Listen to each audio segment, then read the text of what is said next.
Assalamualaikum warahmatullahi wabarakatuh. Perkenalkan, saya dari kelompok 6 yang beranggotakan 3 orang.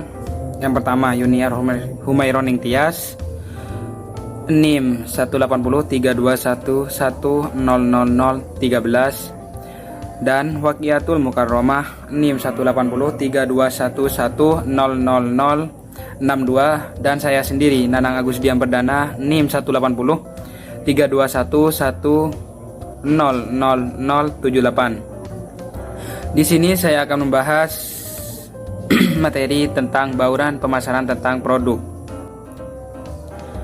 arti dan macam-macam produk. Produk merupakan titik pusat dari kegiatan pemasaran, karena produk merupakan hasil dari suatu perusahaan yang dapat ditawarkan ke pasar atau ditawarkan kepada konsumen. Kemudian, apa saja macam-macam dari sebuah produk? Macam-macam sebuah produk terdiri dari 2, yaitu yang pertama produk konsumsi, yang kedua produk industri. Produk konsumsi terdiri dari 3 bagian. Yang pertama, barang kebutuhan sehari-hari. Biasanya ini berkaitan dengan konsumsi sehari-hari oleh konsumen, misal makanan dan minuman. Kemudian produk belanjaan. Produk ini berkaitan dengan sebuah pembelian yang berintegritas terhadap mutu atau kualitas, misalnya sepatu, baju, dan lain-lain. Kemudian produk khusus. Produk ini berkaitan dengan hal-hal yang mewah, memiliki keunikan tersendiri, misalnya sepeda motor dan mobil. Kemudian macam produk yang kedua, yaitu produk industri, terbagi menjadi 3 bagian juga. Yang pertama yaitu bahan baku dan suku cadang pabrik, berkaitan dengan hasil yang dihasilkan oleh suatu industri atau perusahaan. Namun dalam bahan baku dan suku cadang pabrik ini terbagi menjadi 2, hasil produk dari pertanian dan hasil produk dari industri. Kalau dari pertanian bisa contoh jagung, kalau dari suatu industri bisa berupa besi atau bahan-bahan mentah seperti besi tersebut. Kemudian barang modal, berkaitan dengan kepemilikan modal dari suatu perusahaan, dan biasanya ini bersifat lama. Contoh seperti kalau di pertanian, alat transportasi seperti traktor. Kemudian perlengkapan dan layanan bisnis.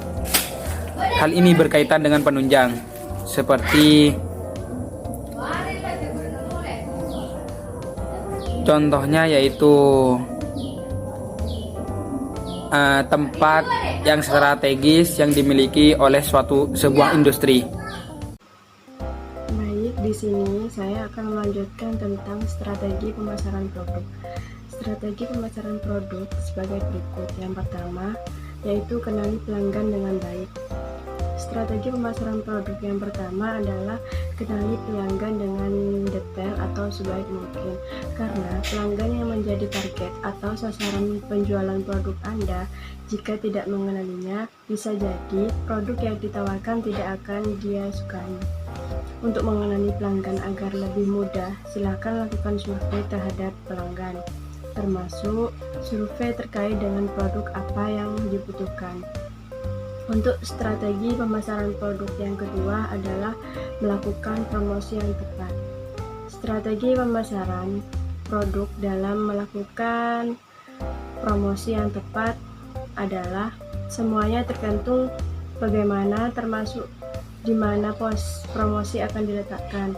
Apakah melalui media cetak atau di media online seperti media sosial, situs, dan lain sebagainya. Untuk strategi pemasaran produk yang ketiga adalah bangunlah tempat usaha yang strategis.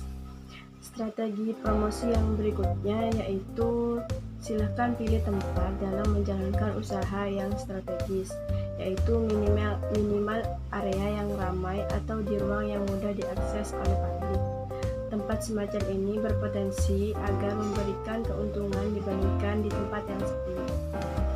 Untuk yang keempat yaitu strategi pemasaran yang selanjutnya adalah menjalin hubungan yang baik dengan pelanggan. Ini yang harus dilakukan jika ingin produknya dibeli dan pemasarannya berhasil.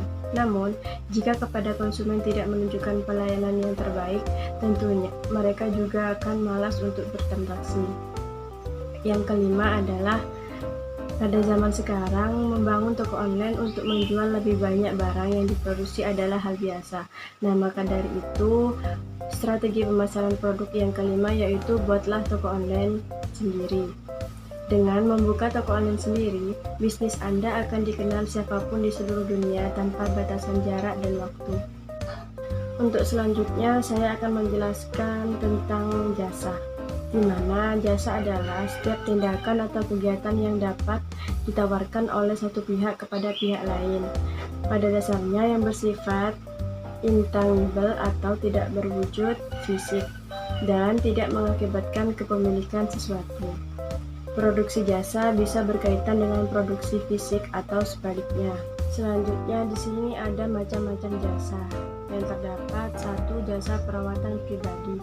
Beberapa yang termasuk dalam jenis jasa ini diantaranya adalah jasa pijat, perawatan kecantikan, salon, jasa pakaian, dan lain-lain. Untuk jasa yang kedua yaitu jasa perumahan. Beberapa yang termasuk dalam jenis jasa ini adalah diantaranya kamar hotel, apartemen, rumah tinggal, kos, dan lain sebagainya. Untuk jasa yang ketiga yaitu jasa komunikasi. Beberapa yang termasuk dalam jenis jasa ini diantaranya adalah telepon, telegram, komputer, dan internet. Untuk jasa yang keempat yaitu jasa usaha rumah tangga. Beberapa yang termasuk dalam jenis jasa ini adalah jasa tukang kebun, air minum, perbaikan rumah, dan lain-lain. Untuk jasa yang kelima yaitu jasa transportasi. Jasa yang termasuk dalam jenis ini adalah jasa taksi, jasa pengiriman barang, jasa angkut barang, dan penyewaan mobil. Untuk jasa yang keenam yaitu jasa rekreasi atau hiburan. Beberapa yang termasuk dalam jenis jasa ini yaitu kebun binatang, jasa taman bunga, tempat wisata, tempat hiburan, dan lain sebagainya. Untuk jasa yang ketujuh yaitu jasa bisnis dan profesi lainnya. Beberapa yang termasuk dalam jenis jasa ini diantaranya adalah jasa hukum, jasa akuntan, dan jasa pemasaran. Untuk jasa yang terakhir yaitu jasa asuransi, bank, dan finansial. Beberapa yang termasuk dalam jenis jasa ini diantaranya adalah jasa perpajakan, asuransi, perbankan, dan kredit. Selanjutnya ialah strategi pemasaran jasa. Strategi pemasaran jasa diantaranya adalah yang pertama, memberikan pelayanan secara efisien. Setiap penyedia jasa hendaknya memberikan pelayanan dengan tepat dan juga cepat, serta sesuai dengan keinginan konsumen.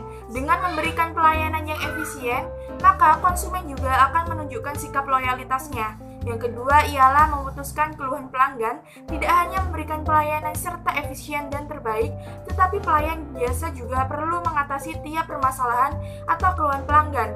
Setiap permasalahan atau keluhan haruslah ditangani dengan baik dan juga tuntas. Dengan memberikan pelayanan terbaik pada konsumen, maka akan memberikan kesan yang terbaik juga terhadap pelayanan jasa tersebut.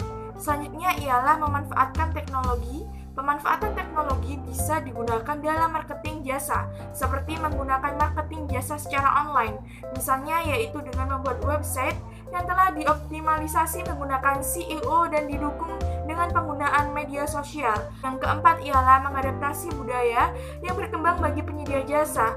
Penting untuk selalu mengetahui perkembangan tren ataupun budaya yang sedang populer dan digandrungi. Pasalnya, tren maupun budaya akan mempengaruhi jasa pemasaran jasa. Yang kelima ialah penentuan harga yang tepat. dan rasional. Penyedia jasa hendaknya bisa menetapkan harga yang rasional dan juga tepat berdasarkan kemampuan konsumen yang disasar. Selain itu, penetapan harga juga bisa berdasarkan dari manfaat yang diperoleh konsumen dalam sebuah jasa yang ditawarkan. Harga suatu jasa akan semakin tinggi apabila manfaat yang dirasakan konsumen semakin besar. Selanjutnya ialah studi kasus dari pemasaran produk sosis siap makan atau studi kasus PT Prima Food International.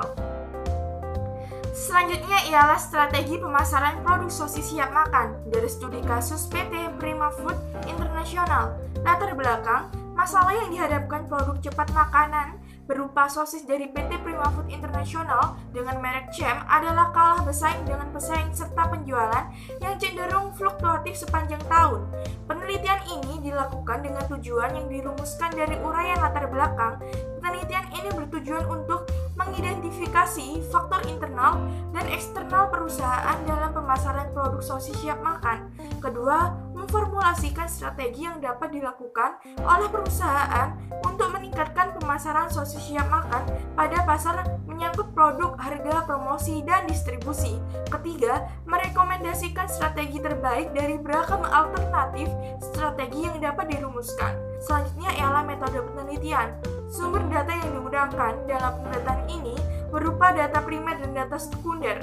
Data primer diperoleh dengan melakukan survei menggunakan kuesioner, wawancara mendalam dengan berbagai narasumber dari pihak PT Prima Food International, dan observasi. Data sekunder diperoleh dari dokumen perusahaan seperti company profile dan data kinerja perusahaan. Metode analisis yang digunakan adalah analisis SWOT. Hasil dan pembahasan. Rumusan alternatif strategi pemasaran yang didapatkan berdasarkan faktor-faktor eksternal dan internal adalah bekerja sama dengan partner, diferensiasi produk, promosi gabungan dengan grup Sharon Pokpan, serta promosi edukatif. Berdasarkan hasil SWOT ANP didapatkan bahwa promosi edukasi merupakan prioritas strategi utama yang direkomendasikan. Selanjutnya ialah produk sosis siap makan Cem merupakan produk yang terbuat dari daging ayam dan sapi pilihan. Produk sosis siap makan Cem telah melalui pengawasan quality control atau QC yang ketat dengan memerhatikan standar sistem ISO 9001, 2008, HACCP, dan FSSC. Produk sosis siap makan Cem telah mendapatkan sertifikasi halal dari Majelis Ulama Indonesia serta sertifikasi dari Badan Pusat Obat dan Makanan atau BPOM yang menjamin bahwa produk aman untuk dikonsumsi. Saat ini, sosis siap makan Cem memiliki 4 varian rasa yang terdiri dari rasa ayam original, sapi original, daging sapi rasa rendang, dan daging ayam rasa keju. Semua produk siap makan Cem diolah dengan bumbu-bumbu pilihan. Produk siap makan Cem dijual dalam toples, di mana satu toples terdiri dari 3 buah sosis siap makan dengan berat masing-masing sebesar 16 gram. Nah, di sini ialah bagian dari SWOT itu sendiri, di mana kekuatan strength yang pertama bahan baku berkualitas, harga produk yang terjangkau, integritas dengan Sharon Pokpan Group. Kelemahannya ialah produk yang mudah rusak, sumber daya pemasaran yang kurang, promosi masih kurang, distribusi produk yang belum merata, peluang atau opportunities, peluang pasar yang masih luas, brand image produk yang baik, perubahan gaya hidup. Yang selanjutnya ialah ancaman atau threats, pasar bebas, pesaing menawarkan produk dengan beragam rasa dan kemasan ekonomis, isu kesehatan. Nah, strategi dari SO, kekuatan dan peluang yang pertama melakukan promosi gabungan dengan produk cairan Pokpan lainnya. Yang selanjutnya ialah strategi WO dari kelemahan serta peluang, melakukan promosi yang bekerja sama dengan partner atau distributor lainnya. Selanjutnya ialah strategi dari ST, yaitu kekuatan dan juga ancaman, promosi melalui edukasi produk dengan sehat. Selanjutnya ialah strategi WT, yaitu weakness dan juga ancaman, membuat diferensiasi produk. Kesimpulannya yaitu berdasarkan penelitian, pemilihan strategi untuk meningkatkan penjualan sosis siap makan atau Cem diketahui bahwa terdapat faktor internal dan eksternal yang mempengaruhi penjualan produk sosis siap makan Cem. Untuk faktor internal terdapat beberapa hal, yaitu kekuatan dan kelemahan, di mana bahan baku yang berkualitas, brand image yang baik, harga yang terjangkau, serta integritas dengan grup maka merupakan kekuatan yang dimiliki. Untuk distribusi yang kurang merata, produk yang rentan rusak, promosi yang kurang maksimal, serta sumber daya pemasaran yang kurang merupakan kekurangan yang dimiliki oleh perusahaan. Selain itu, terdapat faktor eksternal dan menjadi perhatian perusahaan, yaitu peluang dan ancaman. Untuk peluang yang memiliki perusahaan adalah daya beli meningkat, pasar potensial, serta perubahan gaya hidup. Namun demikian, terdapat beberapa hal yang menjadi ancaman perusahaan, yaitu isu kesehatan, pasar bebas, dan juga produk pesaing. Terima kasih, mungkin itu saja penjelasan dari kelompok kami, kelompok 6. Bila ada materi yang belum dipahami, bisa langsung bertanya. Terima kasih. Saya dan beserta kelompok saya pamit undur diri. Apabila ada tutur kata atau perbuatan yang tidak berkenan, mohon maaf sebesar-besarnya. Wabillahi taufiq wal hidayah. Wassalamualaikum warahmatullahi wabarakatuh.